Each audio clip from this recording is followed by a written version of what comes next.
안녕하세요. 프롬사사입니다. 현재 시간이 2024년 2월 13일 오후 9시 30분이고요. 밤 시간대는 간만에 좀 영상을 올리는데 몇 가지 좀 말씀드리는 부분도 있고요. 네. 일단 지금의 상승을 좀 찐반으로 봐야 되겠는가라는 이제 말씀을 하신다면 찐반으로 볼 여지가 좀 충분히 있다라는 말씀을 드리고 싶고요. 가장 결정적으로는 CMC 차트에서 나오고 있는 좀 프리미엄의 움직임도 그렇고요. 지금 대략 $200가 넘는 프리미엄이 끼어져 있거든요. 그리고 이제 지금 코인베이스 CMC 차트뿐만 아니라 코인베이스에서 오늘 밤도 좀 지켜봐야 돼. 월요일 밤 중요하니까 코인베이스 차트에서 나오고 있는 프리미엄의 움직임도 충분히 강세장에서 나왔던 수준을 어느 정도 회복했다라는 말씀 조금 드리고 싶습니다. 네, 그래서 지금의 상승 좀 찐반으로 볼 여지가 있다. 그럼 좀 어디까지 또 올라갈 건가에 대한 물음이 나올 수가 있는데 여러 가지 관점에서 볼 수가 있는데 일단 저는 좀 깨끗한 차트를 하나 준비를 했어요. 일단 제가 말씀드리고 싶은 좀 큰 부분 중에 하나가 뭐냐면 일단 이 채널 중단의 저항 여부를 조금 말씀드리고 싶거든요. 채널 중단에. 그래서 만약에 이제 이번 주 당장 올라간다고 하더라도 저는 한 $6만 정도까지는 상승 후에 좀 조정이 나올 수 있지 않나라는 말씀 조금 드리고 싶습니다. 네. 이 채널 중단의 저항 여부는 제가 오래된 구독자분들한테는 너무 좀 여러 번 말씀을 드렸던 것 같고요. 네. 경향성은 충분히 여기에서 좀 확인해 보실 수 있을 겁니다. 네. 여기에서 정고점 뚫기 전에 심하게 저항받은 부분, 그다음 여기 구간도 마찬가지죠. 결국 주봉 종가로는 못 뚫고 저항받고 있는 모습 확인하실 수 있고요. 제가 또 한 번 말씀드리고 싶은 부분이 여기서 이제 200주 EMA의 지지를 받고 올라왔을 때 그 상승치 한계가 역시 채널 중단이라는 부분을 말씀드리고 싶고, 제가 특히나 조금 강조드리고 싶은 부분이 이 부분입니다. 네. 2020년 12월에 나왔던 여기 구간을 조금 말씀드리고 싶네요. 네. 한 달 정도를 비비다가 결국 뚫고 올라갔거든요. 한 달 정도를 비비다가, 그리고 미국의 기관 매수세가 가장 많이 들어왔던 구간이 딱 여기 구간입니다. 여기 구간. 재밌는 건 당시에 이제 현물 매수를 주도했던 미국의 기관 매수세 주체가 3개가 있어요. DCG의 GBTC, 지금 이제 ETF로 전환이 됐죠. 두 번째로는 그레이스케일, 그레이스케일이 아니라 마이크로 스트래티지의 매수세, 마지막으로 이제 테슬라에서 비트코인을 매수했던 경우인데, 이제 마지막으로 이제 GBTC 그 커스터디에 GBTC 당시에는 이제 약간 뭐라고 해야 될까요? 네. 권리층 좀 비슷한 개념이었죠. 이걸 현물 비트라고 말하기에도 조금 그런 OTC에서 거래되는 장외 주식이라고 보셔도 되는데, 마지막으로 이제 GBTC 물량이 마지막으로 늘어나고 더 이상 늘어나지 않고 멈췄던 라인이 정확히 딱 2월까지거든요. 2월까지. 그거는 조금 한번 직접 확인을 해보세요. 네. 즉 가장 많은 미국의 기관 매수가 들어왔던 구간이 여기입니다. 그러면 이거 조금 저는 그대로 좀 대입해 볼 여지가 분명히 있다. 네. 라는 말씀을 조금 드리고 싶습니다. 네. 그리고 놀랍게 채널 중단하고도 겹치죠. 네. 이때도 여기가 채널 중단이었어요. 다시 한번 확인을 시켜드리고, 네. 여기도 마찬가지다 이거죠. 네. 그리고 이 정고점이 돌파되게 되면 저는 미국의 기관 매수세가 본격적으로 좀 들어올 거다라는 말씀을 조금 드리고 싶습니다. 진짜 찐 상승, 진짜 새로운 어떤 신고점을 작성하기 위한 엄청난 이런 가파르기에 상승이 나오기 위해서 정고점 돌파가 이루어져야 된다, 이 말씀이죠. 네. 그 정고점 돌파를 하는 데는 좀 많은 시행착오가 필요하고, 이때도 한 달 동안 대가리를 들이밀다가 통과를 했거든요. 돌파를 했거든요. 역시 제가 봤을 때 여기 돌파, 즉 60일에서 62K, 60일에서 62K까지 이 채널 중단을 돌파하려면 한 달 정도는 소비가 될 것 같아요. 한 달 정도는. 그래서 여기까지 언제 도달할 건가를 생각해 봤을 때 충분히 상승 추세를 그어볼 수도 있는 여지가 있죠. 저는 한 4월 말쯤으로 보고 있는데 대략 한 반감기가 시작된 시즌하고 정확히 겹칠 것 같아요. 결국 제가 보고 있는 이번 반등의 목표가가 채널 중단이 되면서 여기가 되는 거죠. 네. 여기에서 한번 좀 큰 조정이 나올 수도 있고요. 큰 위기에 봉착하게 될 것이고, 여기만 이제 뚫게 되면 기존에 볼 수 없었던 기울기의 상승폭이 나올 거라고 저는 보고 있습니다. 그 상승폭이 어디까지 갈지 저는 이제 38만 달러에서 최소 38만 달러까지는 올라갈 거라고 보고 있는 입장이긴 한데, 모르죠. 여기 채널 상단에서 저항 받을 수도 있는 거고, 상승장의 시기가 어디까지 길어지느냐에 따라서 대부분의 사람들이 2025년 말까지 보고 있단 말이죠. 그럼 한 34만 달러까지도 올라갈 수 있는 여지가 있고, 꼬리로 한번 평하고 찍게 되면 충분히 원화로는 5억까지 볼 수 있는 여지가 있고, 상승장이 짧을 경우에는 그 중간에 마무리될 수도 있는 거죠. 어쨌든 여기 센터 라인과 여기 고점 라인은 기계적으로 조금 매도를 해야 될 구간이기도 하다 이거죠. 제가 말씀드리고 싶은 부분은, 그러면 충분히 여기에서 매도가 나올 수 있고, 이 정고점을 돌파하는데 한번 힘을 써야 되니까 요거 하나 하고요. 그 다음에 제가 또 말씀드리고 싶은 부분이, 이건 이제 요거를 지금 이렇게 보고 계신 분들이 참 많더라고요. 네. 요거를 이렇게 보고 있는 분들이 되게 많습니다. 지금. 네. 그래서 여기 꼭대기에서 또 저항을 받을 것이다.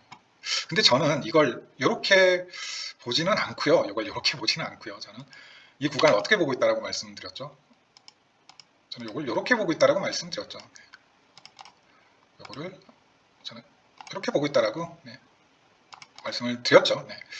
그리고 이제 이걸 이제 보시게 되면 이걸 하나의 뭐 넥라인이 기울어져 있는 아담의 립으로 보셔도 되고요. 이렇게 돼 있는 뭐 W 쌍바닥 패턴으로 보셔도 대신 넥라인은 이렇게 기울어져 있고. 그럼 이게 보통 이제 돌파가 나왔을 때 목표값을 이게 뭐 상승형 쐐기로 보셔도 되고 관점의 차이가 존재하는 것 같아요. 저는 이제 여기를 조금 더 의미부여를 많이 한다라는 건 오래된 구독자분들은 다 알고 계실 거예요. 저는 이걸 이렇게 보고 있다라고 말씀을 드렸죠. 이렇게 양쪽에 스프링판이 존재하는 추가 큰 하락을 예고하는 스프링판, 큰 상승을 예고하는 스프링판, 제가 이 얘기도 좀 여러 번 말씀드렸던 것 같은데 이 관점에서 보게 되면 저희가 조금 실제 저항이 나올 수 있는 라인은 오히려 여기다라는 걸 조금 말씀드리고 싶습니다. 여기 61K에서 62K 라인이 오히려 중요한 레벨이다 이거죠. 그럼 이 관점에서 보게 되면 저는 이걸 오히려 좀 이렇게 봐야 되지 않나. 그리고 보통 이럴 경우 여기 돌파한 라인에서 1대1로 목표가가 찍히거든요. 이걸 이제 피보나치를 제가 저번에 한번 당겨드렸죠. 여기서 이제 돌파가 나왔으니까 이걸 그대로 이제 1대1 값을 보게 되면 1대1 값이 어디죠? 61,700달러로 나오죠. 근데 이 61,700달러 라인은 어디하고 겹친다고요? 거대한 평행 채널의 중단값하고 겹치고 여기 박스권의 상단하고도 어떻게 된다고요? 겹친다고요. 이걸 이렇게 봤을 때 이 두 개의 스프링판이 구조, 제가 왜 여기를 중요하게 생각하는지 이제 이해가 되셨죠? 저는 한 가지 관점에서 말씀드리진 않습니다. 허술한 사람이 아니에요. 여기가 저점 라인 될 수 있었던 근거도 상당히 많았죠. 뭐 그것뿐만 아니라 여기 고점 레벨을 여기 전체 하락폭에 1.618만큼 올라갔다라고 봤을 때도 피보나치가 어디로 찍힌다고요? 61,800달러로 찍힌다고요. 하락폭에 1.618만큼 올라갔다라고 본 게 맞고, 그리고 이제 결국 제가 이제 보고 있는 라인이 여기 2.618이죠. 2.618. 이것도 이제 어느 정도 이제 공통적으로 확인되는 부분들이 분명히 있습니다. 여기에서도 이제 이렇게 찍어봐야 될 여지가 있죠. 1.618만큼 올라갔으니까. 뭐 그렇게 보더라도 좀 공통적으로 겹치는 구간들이 분명히 존재한다고요. 그래서 제가 2억을 조금 큰 저항 라인으로 보고 있는 이유 중에 하나가 이게 이제 저항 라인으로 작용될 수밖에 없습니다. 저항 라인으로 작용될 수밖에 없다. 15만 달러에서 17만 달러 사이라고 제가 말씀을 드렸었죠. 여기 구간 한번 조금 지켜볼 필요가 있습니다. 만약 여기 구간이 뭐 평행 채널하고 많이 겹친다 그러면 잠깐 또 뭐 끌리기를 했는데 제가 왜 61에서 62K까지를 보고 있는지, 이번 상승폭의 최대치, 그 말씀을 조금 드리고 싶은 거예요. 이해가 되셨나 모르겠는데 다양한 관점에서 확인될 수 있는 부분이 있다 이거죠. 이렇게 뭐 단순하게 볼 여지가 있는 게 아니고요. 그럼 제가 방금 말씀드렸던 근거만 해도 뭐 3가지 4가지가 되죠. 여기에 좀 온체인에서 봐야 될 부분이, 과연 비트코인이 여기까지 올라갔을 때 전체 비트코인 보유자 중에서 지금 현재 좀 수익 구간에 위치해 있는 사람들이 95% 레벨에 다다른다. 지금 수익자 분포도가 대략 한 91%, 90%에서 91% 정도 나오거든요. 그러면 또 여기 온체인 관점에서 하나가 또 추가되는 거고, 이 구간에서 뭐 주봉상에 의미 있는 일봉상에 다이버전스가 걸린다거나 아니면 방금 제가 말씀드렸던 미국 쪽 뭐 CME가 됐든 아니면 코인베이스 차트에서 그 일반적인 거래소 차트보다 프리미엄이 조금 줄어든다. 뭐 그 관점에서 만약에 보게 되면 역시 뭐 추가적인 근거가 몇 개가 늘어나는 거죠. 그래서 제가 단순히 뭐 62K까지를 그냥 한번 질러본 거라고 말씀드리는 게 아니라 나름 이제 계산서를 가지고 62K를 조금 말씀드리고 있다라는 부분을 말씀드리고자 함입니다. 좀 말이 오랜만에 또 영상 녹화를 하다 보니까 엇나오고 있는데 뭐 다양한 부분에서 좀 겹치는 구간이다. 저는 좀 요 구간하고의 약간 프랙탈 관점이라고 보셔도 되고, 이걸 조금 말씀드리고 싶습니다. 한 달 동안 뚫으려고 이렇게 했던 채널 중단과 직전 고점, 이게 그대로 적용되게 되면 역시 이 구간이 된다 이거죠. 이 구간이 된다. 다양한 관점에서 볼 여지가 있다 이겁니다. 이걸 또 이렇게도 볼 수 있다라는 부분을 다시 한번 조금 말씀을 드리고 싶고요. 이걸 거의 대부분이 보고 있는 그런 움직임이 아니라, 제가 여기 테스트 받을 때 조금 그걸 좀 강하게 느꼈거든요. 여기 테스트 캔들이 나왔을 때 이게 왜 여기에서 찍고 올라갔을까. 그리고 지금 당장은 현실적으로 이제 이 44K도 쉽게 뚫리지 않는 라인이 돼버렸습니다. 여기 이제 쉽게 뚫리는 라인이 아니거든요. 이게 이제 쉽게 뚫리는 라인이 아닙니다. 여기가 뚫리더라도 이제 제가 봐서 40K 어지간해서는 안 뚫립니다. 즉 지금 자리에서 바라볼 수 있는 하락의 최대치도 이제 40K가 돼버렸고 이미 이제 이평선들은 많이 또 올라와 버렸단 말이죠. 네. 지금 20주 EMA를 제가 계속해서 말씀드리죠. 네. 20주 EMA, 그 다음에 MA 기준으로 20일 MA가 됩니다. 네. 그 기준으로 봤을 때도 이제 좀 40K로 이미 올라와 버렸단 말이죠. 제가 이때만 해도 20주 EMA가 37,500달러 부근에 위치해서 37,500달러 자리에서 좀 크게 매수를 해야 된다고 여러 번 말씀드렸던 것 같은데, 그 다음에 여기 테스트할 때도 여기가 좋은 매수 자리라고 말씀을 드렸죠. 네. 여기가 저 같은 경우 여기 채널 하단에서 매수를 꽤 했습니다. 네. 비트하고 이더, 알트는 별로 사진 않았지만 그 얘기도 제가 여러 번 드렸던 것 같아요. 여기 박스권 하단에서 결국 지금 시간이 흐르고 생각을 해봤는데 단순히 요 구간만 보게 되면 이게 이제 상승을 위한 스프링판이 돼버린 거죠. 네. 이게 상승을 위한 스프링판이 돼버렸죠. 네. 그리고 여기 직전 고점도 돌파를 해버린 이상 우리는 여기에 좀 의미부여를 할 필요가 있다. 네. 이 전체 박스권에서 여기에 상승을 위한 스프링판이 되었듯이 네. 그리고 직전 4번의 하락 구간에서 나왔던 하락폭을 조금 가늠해 볼 필요가 있는데 저점 대비 대략 22% 정도, 고점 대비 죄송합니다. 이때도 고점 대비 20% 정도의 하락이 나왔고요. 이때도 고점 대비 21.4% 정도 되나요? 이때는 고점 대비 역시 21% 정도의 하락이 나왔거든요. 그럼 대략 평균을 내면 지금 4번의 큰 조정이 나왔을 때 하락폭이 고점 대비 21에서 22% 정도의 수준에 그쳤다 이거죠. 이때도 마찬가지고 계속 지켜지고 있다는 거죠. 이 경향성이. 우리가 미래를 판단함에 있어서 과거에 반복적으로 어떠한 통일성이 유지되는 경향성들은 미래 예측에 있어서 좀 큰 하나의 기준 잣대가 될 수 있다는 거죠. 그럼 설사 여기에서 조정이 나오더라도, 큰 조정이 설사 나오더라도 고점 대비 한 21에서 22% 정도의 하락에 그칠 가능성이 높다라는 거죠. 그러면 설사 떨어진다고 하더라도 이제 어디가 지켜진다는 얘기입니까? 여기 매물대가 지켜진다는 얘기거든요. 여기 매물대가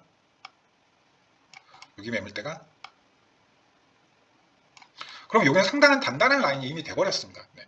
이게 설사 제가 말씀드린 60일 또는 62K가 상승에 조정이 나온다고 할지라도 이제 벌써 이제 걸러져야 될 부분 여기에서 한 번 걸리고 여기에서 한 번 걸리고 여기서 또 한 번 걸리기 때문에 이미 이제 뭐 많은 사람들이 지금 바닥에서 이때 여기에서 이제 입을 벌리고 있는 사람들이 되게 많았죠. 네. 결과적으로 보게 되면 이게 ABC로 좀 크게 떨어질 것이다. 여기에서 선물하는 사람들도 여기까지 떨어지게 되면 현물 매수해서 한 1년 전보 칠렵니다. 이런 말을 뭐 가감 없이 하던 뭐 차트 좀 본다라는 선물 베이스로 하는 뭐 차트 좀 본다는 분들도 꽤 있었고요. 뭐 저 같은 경우에도 1, 2, 3단계에서 마지막 3단계 마지막 목표가가 여기였죠. 31에서 32K였으니까.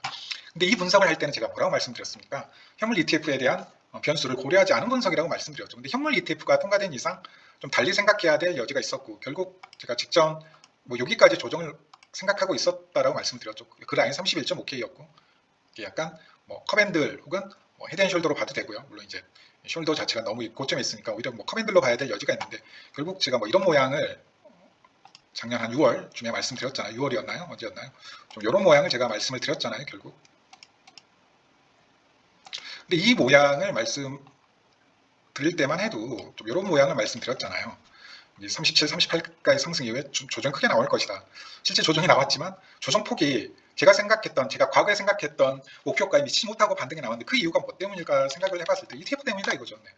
저는 이때 ETF가 뭐 좀 제가 생각했던 것보다 빠르게 통과되면서 고점 돌파를 조금 기대했지만 그 기대는 무너졌지만 근데 오히려 좀 하락폭이 과거에 비해서 좀 크게 나오지 않는 정도로 어느 정도 이 하락폭을 억제하는 억제기 역할은 분명히 해주고 있는 것 같아요. 그건 앞으로 계속해서 좀 그 억제기 역할로서 작용을 할 가능성이 높을 것 같거든요. 그래서 단순히 볼 여지는 아닌 것 같고요. 분명히 21에서 한 22% 정도의 고점 대비 하락폭은 좀 머릿속에 좀 염두하고 대응하는 게 앞으로도 계속해서 좀 좋지 않을까라는 말씀을 조금 드리고 싶네요. 네, 21에서 22%. 이때도 이제 고점 대비 하락폭이 이때도 이제 묘하게 21% 정도가 나왔네요. 21% 정도가. 네. 이때도. 네. 좀 그런 부분들은 좀 생각해 볼 여지가 분명히 있다라는 거죠. 네, 생각해 볼 여지가. 그 지금의 구간이 과연 어디 구간일까를 말씀을 드리고자 한다면 좀 다양한 관점에서 볼 수 있는데 이걸 이제 여기에서 이렇게 그어야 될지 아니면 여기에서 이렇게 그어야 될지 관점의 차이가 다 존재한다 이거죠. 그러면 대략 뭐 여기 구간에서 대입을 해보면 저희가 지금 위치해 있는 구간은 벌써 여기가 되고요. 네, 여기가 되고 여기 구간을 대입해보면 저희는 지금 여기에 위치해 있거든요. 네. 코로나 빔을 맞기 일주일 전이거든요. 그리고 이제 우리는 이미 여기서부터 여기까지 하락폭을 좀 겪었고요. 네. 그럼 이제 저희가 앞으로 그냥 좀 단순하게 봅니다. 저희가 앞으로 기대해 볼 수 있는 라인은 여기서부터 여기까지의 라인이고요. 아니면 여기에서부터 여기까지의 라인 혹은 이때까지 조금 연장된다라고 보게 되면 조금 더 연장을 해야겠지만, 그러면 이제 여기에서부터 구간을 그대로 또 대입을 하게 되면 기간적으로 봤을 때 이 마무리의 끝을 길면 2025년 3월, 짧게 볼 경우에는 이제 여기서부터 여기까지니까 좀 짧게 볼 경우에는 계산이 또 나와요. 2024년 10월 이렇게도 볼 수 있는 여지가 분명 있다라는 거죠. 2024년 10월 좀 짧게 볼 경우, 고점 돌파가 언제 나오느냐에 따라 조금 달라지긴 하겠지만, 물론 이제 이걸 여기까지 이제 연장하게 되면 상당히 길어지는 부분이 분명 있죠. 네, 상당히 좀 길어지는 부분이 분명 있는데, 만약 여기까지 연장을 하게 되면 그러면 좀 상당히 좀 뭐 길어지는 부분들이 분명 있죠. 네, 그렇게 되면 이제 여기까지 연장이 되니까 2025년 5월까지 또 연장해 볼 수 있는 여지가 있긴 한데, 그게 중요한 게 아니고, 중요한 건 지금 저희가 대략 어느 정도의 위치에 와 있느냐, 직전 사이클에서 봤을 때 벌써 여기 정도의 위치에 있다라는 거죠. 대략 여기 혹은 여기쯤에 위치에 있다라는 거죠. 그러면 이미 이 구간은 지나쳤다라는 겁니다. 제가 말씀드리고 싶은 게, 이 구간은 이미 지나쳤다라는 거죠. 지금 다들 이제 이걸 기대하고 있었다라는 거죠. 이게 이제 전체 하락폭의 50% 조정 레벨이거든요. 전체 상승폭의 50% 조정 레벨이거든요.